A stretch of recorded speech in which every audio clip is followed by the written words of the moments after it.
হাই everyone, এইকেইদিন আমাৰ লগত কি হৈ আছে নাজানো আৰু এদিন যদি মানুহে দেখুৱাওঁ ডক্তৰক, আকৌ এদিন কুকুৰটোক দেখুৱাব লগা হৈছে। কি হ'ল নাজানো, সি আজি ৰাতিপুৱা দেখুৱাই আছিলে হাতখন, বাৰে বাৰে দেখুৱাই আছিলে। তাৰপিছত চাওঁতে গম পালোঁ হাতটো অলপকৈ ফুলি আছিলে আৰু লাল টাইপ হৈ আছিল।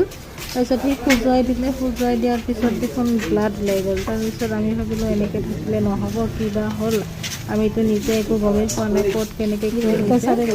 তাৰপিছতে ডক্টৰৰ তাত লৈ গ'লোঁ। ডক্টৰে ক'লে যে মানে কিবাহে কামুৰিছে, নহ'লে মানে গজালে বিন্ধিছে। কিন্তু আমি ধৰিব পৰা নাছিলোঁ। আৰু কেতিয়াবা ঘৰৰ পিছফালে সি যায় বাৰু, মানে কেতিয়াবা যে লুকাই থাকে আমি দম দিলে, সেনেকৈও হ'ব পাৰে, নাজানো আৰু কেনেকুৱাকৈ কি হৈছে। এতিয়া ডক্টৰৰ মুখেদি শুনকচোন কি কয়। পোহা হয় যে মানুহবিলাকৰ পোহা নিচিনা হৈছে, পোহা হয় আজি ফাটি গৈছে। কিয় কামুৰিব পাৰে নেকি? মানে সেই আগতে কামুৰিছে, এই কেইদিনমান আগত কামুৰিছে। কামুৰাৰ পিছত সেইখিনি ফুলি গ'ল, ভিতৰে ইনফেকশ্যন হৈ পেলাই ফুলি থাকিলে আজি ফাটি গ'ল। ই চাগে খজুৱাই দিলে বা কিবা হ'ল বা দুখ পালে।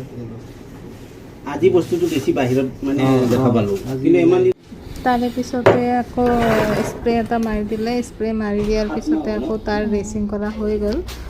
তাৰ টেবলেট দিছে, 7 দিনৰ কাৰণে টেবলেট দিছে, এণ্টিবায়'টিক দিছে, স্প্ৰে দিছে।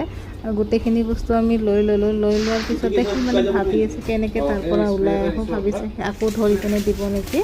তাৰপিছত ওলাই আহি ৰখা নাই আৰু দৌৰিছে, পূৰা চিধা দৌৰি আহিছে। যেতিয়াই গাড়ীত উঠিছে আৰু তাক আৰু কোনে আমি যদি গাত লাগি যাওঁ বুলি কাপোৰ এখন মেৰাই লৈছোঁ, গোটেই গাড়ীখন মানে থিয় হৈ আহিছে। ইমান কৈছোঁ বহি